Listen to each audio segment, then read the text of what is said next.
Hello बच्चों, कैसे हैं आप लोग। आपका स्वागत है आपके online platform physics study by Rajeev sir. ठीक है बच्चों, कैसे हैं आप लोग। बच्चों आज हम देखेंगे किरचॉफ्स लॉ के कुछ इंपॉर्टेंट न्यूमेरिकल्स जो आपके आने वाले एग्जाम, स्पेशली यूपी बोर्ड्स का एग्जाम है फिजिक्स का 7 डेट को, तो उसके लिए बहुत ही महत्वपूर्ण न्यूमेरिकल्स हैं। ठीक है, तो बच्चों देखते हैं किरचॉफ्स लॉ के न्यूमेरिकल्स। बच्चों ये दे रखा एक परिपथ है, यहाँ पे यह हमें दे रखा एक सेल दे रखा है 10 वोल्ट का, इसका प्रतिरोध दे रखा है 3 ओम, एक सेल है 4 वोल्ट का, प्रतिरोध 2 ओम, ये 2 वोल्ट का सेल और एक इसका प्रतिरोध है 1 ओम। तो हमसे पूछा गया कि ए और बी के मध्य विभवांतर ज्ञात कीजिए। ए और बी के मध्य विभवांतर ज्ञात कीजिए। अब बच्चों ए और बी के मध्य विभवांतर निकालना है हमें। अब अगर इसको ध्यान से अगर देखा जाए तो ए और बी के मध्य विभवांतर निकालने का मतलब हमें सेल के सिरों का टर्मिनल विभवांतर ज्ञात करना है किरचॉफ के नियम से। बच्चों किरचॉफ के नियम के न्यूमेरिकल्स को करने से पहले जो किरचॉफ के नियम है, कितने नियम दिए किरचॉफ ने? 2, तो उनको समझ लीजिए। किरचॉफ का जो फर्स्ट लॉ था जिसको हम करंट लॉ कह देते हैं, धारा का नियम कह देते हैं, वो ये था कि वैद्युत परिपथ में किसी संधि पर मिलने वाली समस्त वैद्युत धाराओं का बीजगणितीय योग 0 होता है। Sigma I is equal to 0। इसको हम ये भी कहते हैं कि वैद्युत परिपथ में किसी संधि की ओर का मतलब, जहां संधि का मतलब होता है एक ऐसा पॉइंट जहां पे 2 या 2 से अधिक तार आकर मिल रहे हैं, तो किसी संधि की ओर आने वाली धाराओं का योग किसके इक्वल होता है? संधि से दूर जाने वाली धाराओं के योग के बराबर होता है। किरचॉफ का पहला नियम। सेकेंड लॉ है किरचॉफ का दूसरा नियम। देखिए किरचॉफ का दूसरा नियम है कि वैद्युत परिपथ की किसी भुजा में लगे प्रतिरोध और उसमें बहने वाली धारा, वैद्युत परिपथ की किसी भुजा में लगे प्रतिरोध और उसमें बहने वाली धारा के गुणनफल का बीजीय योग, यानी कि प्रतिरोध में बहने वाली धारा और प्रतिरोध के गुणनफल का बीजीय योग उस पास में लगे सेलों के विद्युतवाह बलों के बीजगणितीय योग के बराबर होता है। अब बीजगणितीय योग का मतलब क्या है, इसको समझिए। बीजगणितीय योग का मतलब, अगर ये आई आर पॉजिटिव है तो पॉजिटिव लेंगे, नेगेटिव है तो नेगेटिव। बीजगणितीय योग का मतलब होता है राशि को चिन्ह सहित जोड़ना। चिन्ह सहित का पॉजिटिव है तो पॉजिटिव, नेगेटिव है तो नेगेटिव। अब सबसे इंपॉर्टेंट जो है न्यूमेरिकल्स के हिसाब से वो सेकंड लॉ है। तो किरचॉफ का जो न्यूमेरिकल्स होता है वो सेकंड लॉ से ही होता है, इसका यूज ज्यादा होता है। अब इसको यूज करते समय आपको कुछ पॉइंट का ध्यान रखना है कि कब आई आर का गुणनफल पॉजिटिव लिया जाना है और कब नेगेटिव लिया जाना है। बच्चों देखिए, जैसे मान लीजिए हम पास इसमें चल रहे हैं, अगर हम मान लीजिए इस पास में ए से बी की ओर चले, ए से बी की ओर का मतलब जिस दिशा में, अब धारा भी ए से बी की ओर जा रही है और हम भी ए से बी की ओर ही जा रहे हैं, तो जब हम परिपथ में धारा की दिशा में चलते हैं तो आई आर का गुणनफल प्लस लिया जाएगा। धारा भी ए से बी की ओर जा रही थी, हम भी ए से बी की ओर चले तो गुणनफल पॉजिटिव होगा। और यदि मान लीजिए अगर हम बी से ए की ओर आ रहे हैं, बी से ए की ओर, धारा जा रही है ए से बी की ओर और हम चल रहे हैं बी से ए की ओर, धारा की उल्टी दिशा में, तो ये गुणनफल जो होता है वो नेगेटिव लिया जाता है। ठीक है, जब धारा की दिशा में चलेंगे तो आई आर पॉजिटिव लिया जाएगा और जब हम धारा की उल्टी दिशा में चलेंगे, विपरीत दिशा में, तो आई और आर का गुणनफल नेगेटिव लिया जाएगा। अब समझते हैं कि विद्युत भाग बल सेल का कब पॉजिटिव लिया जाना है, कब नेगेटिव लिया जाना है। जैसे मान लीजिए पास था, इस पास में सेल लगा है, पॉजिटिव टर्मिनल, ये नेगेटिव, इस सेल का प्रतीक चिन्ह आप जानते होंगे। तो इसमें भी अगर हम मान लीजिए पास में जा रहे हैं ए से बी की ओर, अर्थात हम ए से बी की ओर मूव कर रहे हैं सर्किट में, अर्थात सेल के पॉजिटिव टर्मिनल से प्रवेश करें और कहां पहुंचे, नेगेटिव पे। ठीक है, तो बच्चों ध्यान रखना कि जो टर्मिनल बाद में आ रहा है उस सेल का विद्युत भागफल उसी प्रकार का यूज किया जाएगा, उसी प्रकार का लिया जाएगा। जैसे हम पास में प्रवेश करें ए से और पहुंचे बी पर, तो उस सेल का कौन सा टर्मिनल बाद में आ रहा है, नेगेटिव आ रहा है, तो इस सेल का विद्युत भागफल माइनस लिया जाएगा इस स्थिति में। और मान लीजिए सपोज अगर हम इस प्रकार से चलते पास में बी से ए की ओर, बी से ए की ओर आ रहे, बी से ए की ओर का मतलब कौन सा टर्मिनल बाद में आएगा, पॉजिटिव, तो सेल का विद्युत भागफल पॉजिटिव लिया जाता। बस ये कुछ पॉइंट से इनको आप बच्चों ध्यान रखना है, कैसा भी न्यूमेरिकल्स आ जाए सब हो जाते हैं। ठीक है, तो देखते हैं अपना न्यूमेरिकल्स। अब देखो बच्चों, यहां हमसे पूछा था कि ए और बी के मध्य विभवांतर ज्ञात कीजिए, ए और बी के मध्य विभवांतर। अगर बिंदु ए और बी को ध्यान से देखा जाए तो ए सिरा जो सेल के पॉजिटिव टर्मिनल पर है और बी सिरा सेल के नेगेटिव टर्मिनल पर, तो इसका मतलब ये होगा हमें सेल के टर्मिनलों के मध्य विभवांतर निकालना है, और सेल के टर्मिनलों के मध्य विभवांतर का मतलब है सेल का टर्मिनल विभवांतर, और किसी सेल का टर्मिनल विभवांतर होता है V बराबर E माइनस आई आर, यानी V बराबर E minus I R. E उस सेल का विद्युत भागफल, I उस सेल से प्रवाहित धारा और R उसका प्रतिरोध। अब बच्चों यहाँ पे अगर हम देखें तो इस सेल का विद्युत भागफल भी हमें दिया गया है, इस सेल का आंतरिक प्रतिरोध भी दिया गया है। केवल किसकी जरूरत है, धारा की, कि सेल से परिपथ में कितनी धारा प्रवाहित हो रही है।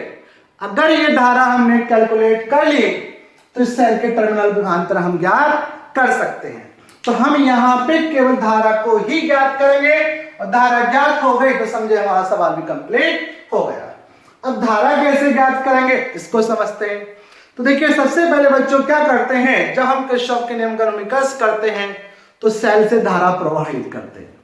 सेल से जब धारा प्रवाहित होती है, धारा जो निकलती है हमेशा सेल के पॉजिटिव टर्मिनल से बाहर आती है।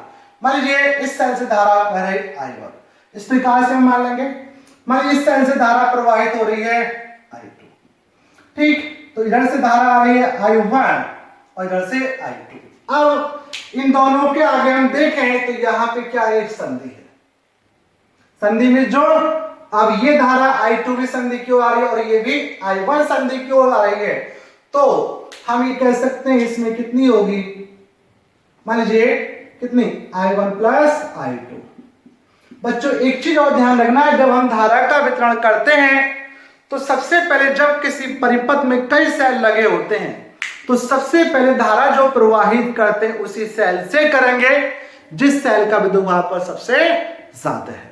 यहाँ पे विद्युत भागफल सबसे ज्यादा किसका, इस वाले सेल का था, इसलिए सबसे पहले धारा हमने इससे प्रवाहित करी I1, फिर इससे। अब बच्चों देखिए जब धारा का वितरण करते हैं तो कोशिश ये कीजिए कि जो धारा माने कि सेल से I1 सेल से I2, तो ये कोशिश कीजिए कि वहां पे हमें कम से कम अज्ञात धाराएं माननी पड़े, कि जितनी कम से कम अज्ञात धाराएं आएंगी सवाल उतना ही इजी रहेगा, उसकी कैलकुलेशन उतनी ही इजी रहेगी, और जितनी ज्यादा आप अज्ञात धाराएं मानेंगे सवाल उतना ही टिपिकल होता जाता है। जैसे यहाँ पे हमने मान लिया इससे I1 इससे I2 दोनों संधि की ओर आ रही थी, तो ये संधि से दूर मान ली, तो इसमें कितनी धारा होगी, इन दोनों के योग के बराबर किरचॉफ के पहले नियम से। बच्चों इसको हम ये भी मान सकते थे, इससे I3 मान लेते तब भी हो जाएगा, लेकिन I3 मानने पे क्या होता बच्चों, थोड़ी सी कैलकुलेशंस क्या होगी आपकी बढ़ जाती है। ठीक है, थोड़ी सी कैलकुलेशन बढ़ जाती, सवाल उससे भी हो जाता है, लेकिन हमें तो ऐसा मेथड यूज करना है जहां पे हमें कैलकुलेशन कम से कम करनी हो। ठीक है, तो हमने मान लिया इससे I1 इससे I2, तो इसमें कितनी I1 plus I2, I1 plus I2, और यहां पे आ गई I1 प्लस I2। अब फिर अब ये संधि आई तो कुछ धारा इधर जाएगी, कुछ धारा इधर जाएगी। तो बच्चों ध्यान रखना, सेल से जितनी धारा ली जाती है उतनी धारा उसके नेगेटिव टर्मिनल से अंदर प्रवेश करती है। ठीक है, तो इससे अगर हमने I2 ली है तो इसमें कितनी जाएगी I2, और इसमें कितनी जाएगी I1। ठीक, तो ये हो गया धारा का वितरण। अब देखिए यहाँ पे क्या करेंगे, जैसे नाम थे ए बी सी, तो आप इनको लिख सकते हैं, इसको सी लिख लीजिए, इसको डी, इसको ई, इसको एफ, क्योंकि हम बंद पास लेते हैं सॉल्व करने के लिए, तो यहाँ पे उनके नाम लिखने जरूरी है। अब बच्चों हमें केवल क्या जरूरत थी, इस I2 में इसमें धारा की जरूरत थी। वो धारा कितनी थी I2, तो हमें I2 का मान निकालना होगा। ठीक है, तो अब I2 देखिए बच्चों, जैसे हमने धारा का वितरण यहाँ पे करा तो कितनी अज्ञात धाराएं बनी, एक I1 बनी और एक I2। तो जितनी अज्ञात धाराएं बन जाती हैं सवाल को सॉल्व करने के लिए हमें उतने ही बंद पास लेने पड़ेंगे, उतने ही बंद परिपथ लेने होते हैं। यहाँ पे दो अज्ञात धाराएं बनी तो सवाल को सॉल्व करने के हमें दो बंद पास लेने पड़ेंगे, अर्थात दो समीकरणें बनानी होंगी। ठीक है, तो सॉल्व करते हैं। अब इसको देखिए, अब इसका देखते हैं सॉल्यूशन। अब एक चीज और बच्चों का, बंद पास क्या होता है, बंद पास का मतलब होता है कि हम परिपथ का कोई बिंदु पकड़ते हैं और फिर उस पॉइंट से परिपथ में घूमना शुरू करते हैं और घूमकर वापस उसी बिंदु पर आ जाए तो उसको, उस रास्ते को कह देते हैं बंद पास। तो जब हम बंद पास लें तो कोशिश ये कीजिए आप धारा की दिशा में ही चलें। दूसरा, बंद पास छोटा होना चाहिए, जो बंद रास्ता हो वो छोटे से छोटा होना चाहिए। ठीक है, जैसे हमने लिया मान लीजिए ये बंद पास ई ए बी एफ ई में, यानी कि बंद पास ई ए बी एफ ई में। ठीक है, बंद पास से लगाइए किरचॉफ का दूसरा नियम। किरचॉफ का दूसरा नियम ये था कि बंद पास में लगे प्रतिरोध और उसमें बहने वाली धारा के गुणनफल का बीजीय योग बराबर किसके होगा, बंद पास में लगे सैलों के विद्युत भागबलों के बीजीय योग के बराबर। अब जैसे आपने पास का नाम लिखा वैसे ही हम चलेंगे ई ए में कोई प्रतिरोध नहीं छोड़िए, ए बी में है प्रतिरोध कितना 2, उनका धारा कितनी है I2, तो ये हो जाएगा I2 गुणा 2। अब बच्चों यहाँ पे हम चले हैं ए से बी की ओर और धारा बह रही है बी से ए की ओर, तो धारा की उल्टी दिशा में जा रहे हैं तो ये गुणनफल क्या होगा माइनस। कहां तक पहुंचे, बी तक, बी से एफ कोई प्रतिरोध नहीं छोड़िए, एफ से ई में प्रतिरोध कितना 3 ओम का, धारा कितनी I1, तो प्लस गुणनफल लीजिए 3I1। ठीक है, और ये हो जाएगा, अब ये हो गया एफ ई हो गया। ठीक, तो इन दोनों गुणनफल किसके बराबर, उस पास में लगे सैलों के विद्युत वाहकबलों के बीजगणित योग के बराबर। अब देखते हैं विद्युत वाहकबल। विद्युत वाहकबल कौन सी भुजा में है, ए बी भुजा में। हम कैसे चले, बी से एफ की ओर, क्या चले बी से यानी सॉरी ए से बी की ओर, ए से बी की ओर चले हैं तो इस पास में इस भुजा में कौन सा टर्मिनल बाद में आ रहा है, नेगेटिव बाद में आ रहा है, तो इस सेल का विद्युत वाहकबल जो होगा वो नेगेटिवली आ जाएगा। अब कौन सी भुजा में, इस वाली भुजा में। यहां पे हम कैसे प्रवेश करें, एफ से ई की ओर, एफ से ई की ओर, एफ से ई की ओर, अर्थात कौन सा टर्मिनल बाद में आ रहा है, पॉजिटिव टर्मिनल बाद में आ रहा है, तो इस सेल का विद्युत वाहकबल पॉजिटिवली आ जाएगा। तो ये हो गया minus 2I2 plus 3I1 equal to कितना हुआ 6। इक्वेशन फर्स्ट, तो ये तो बन गई फर्स्ट समीकरण। इसी प्रकार से एक समीकरण और बनाएंगे, क्योंकि यहाँ पे दो अज्ञात धाराएं हैं, जितनी अज्ञात धाराएं बनती हैं उतनी समीकरण हमें बनानी होती हैं। अभी दूसरा पास ले लीजिए, तो हम लेते हैं दूसरा पास, ये लेते हैं कि बंद पास ए डी सी बी ए में। कौन सा ले, ए से डी, डी से सी से बी और बी से ए। जहां से चले वहीं पे आपको पहुंचना होगा। अब ए डी भुजा में कोई प्रतिरोध है नहीं छोड़िए, डीसी भुजा में प्रतिरोध है 1 ओम का और धारा कितनी है I1 प्लस I2, तो 1 इंटू I1 प्लस I2 हुआ। अब धारा की दिशा में देखिए हम डी से सी गए हैं और धारा भी डी से सी की ओर जा रही है, इसलिए ये पॉजिटिव। फिर यहां पे कहां तक पहुंचे, सी तक, सी से बी, सी से बी में कोई प्रतिरोध है नहीं है छोड़िए। ठीक है, बी से ए, बी से ए भुजा में प्रतिरोध है कितने ओम का 2 ओम का और धारा कितनी है I2।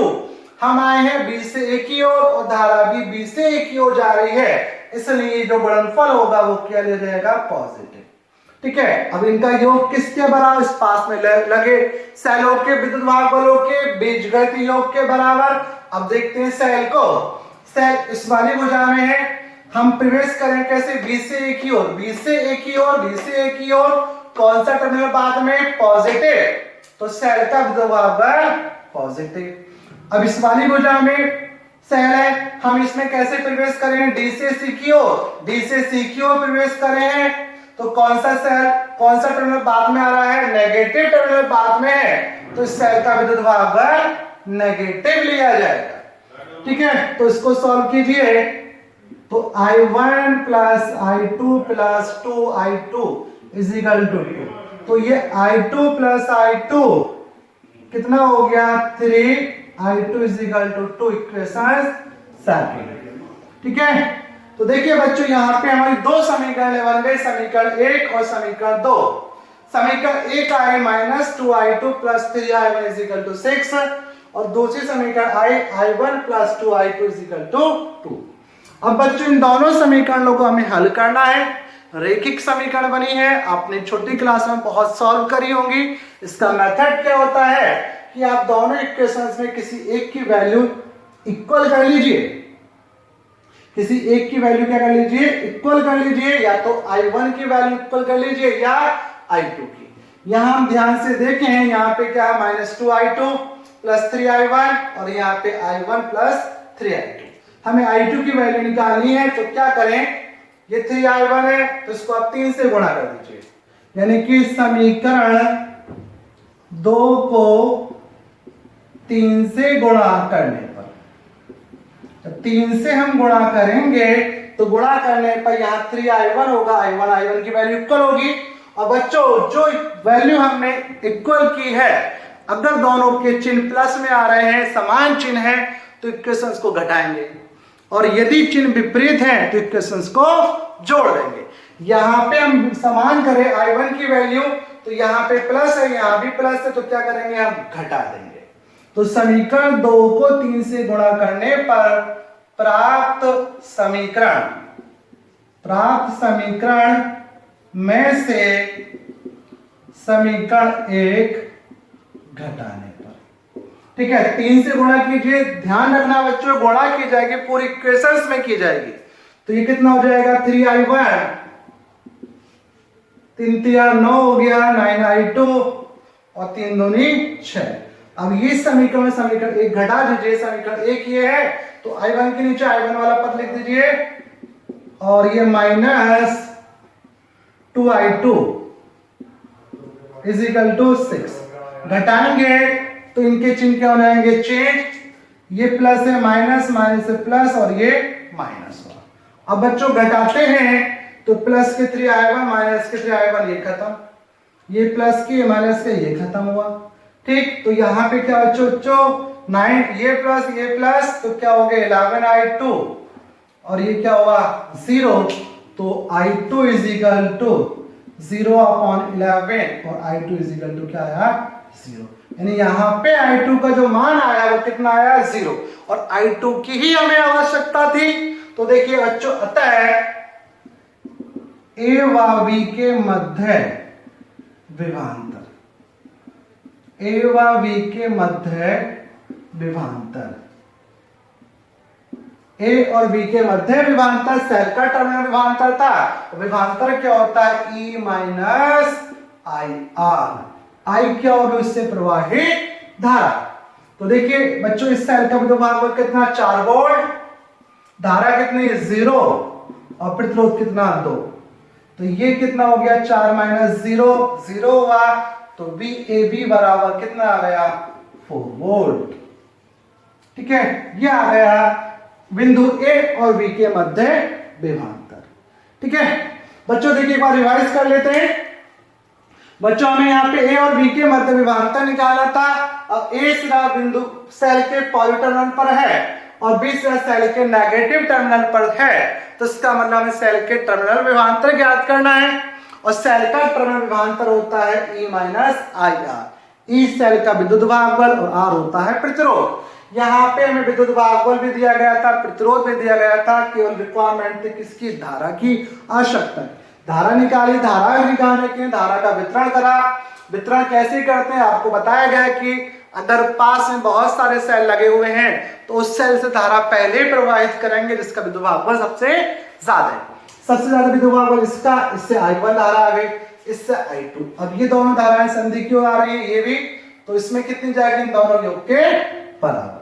यहाँ पे फिर यहाँ पे आए, सेल से जितनी धारा ली जाती है उतनी उसके अंदर प्रवेश करती है, ये हमने धारा का वितरण कर दिया। और धारा का वितरण इस प्रकार से करेंगे कम से कम अज्ञात धाराएं बने। ठीक, यहाँ पे 2 अज्ञात धाराएं बने, तो यहाँ पे हमने 2 पास ले लिए। एक पास लिया कौन सा, EABF, किरचॉफ का सेकंड नियम लगाया। ठीक है, किरचॉफ का सेकंड नियम ये था कि बंद पास में लगे प्रतिरोध और उनमें बहने वाली धारा के गुणनफल का बीजीय योग बराबर किसके, उस पास में लगे सेलों के विद्युत भागफलों के। ठीक है, तो पहला पास ये लिया, दूसरा पास ये लिया, 2 इक्वेशंस आ गए, इनको सॉल्व कर लिया और आगे धारा I2 का मान। ठीक है, और फिर हमें A और B के मध्य टर्मिनल विभवांतर निकालना था, तो टर्मिनल विभवांतर का फॉर्मूला होता है V और E माइनस IR। वैल्यू रख दी की कितनी, 4 वोल्ट, इससे धारा I2 कितनी 0 आ गई, प्रतिरोध कितना 2, तो कितना आ गया बच्चों 4 वोल्ट। A और B के मध्य जो विभवांतर आया कितना आया, 4 वोल्ट का विभवांतर। ठीक है, तो बच्चों आज का लेक्चर यहीं पे समाप्त करते हैं। आई होप आपको समझ में आया होगा। जो जिन बच्चों ने मेरे चैनल को सब्सक्राइब नहीं कर रखा है तो प्लीज चैनल को सब्सक्राइब करना और अपने सभी फ्रेंड के साथ, अपने सभी ग्रुप में इसको शेयर भी करना। थैंक यू, धन्यवाद।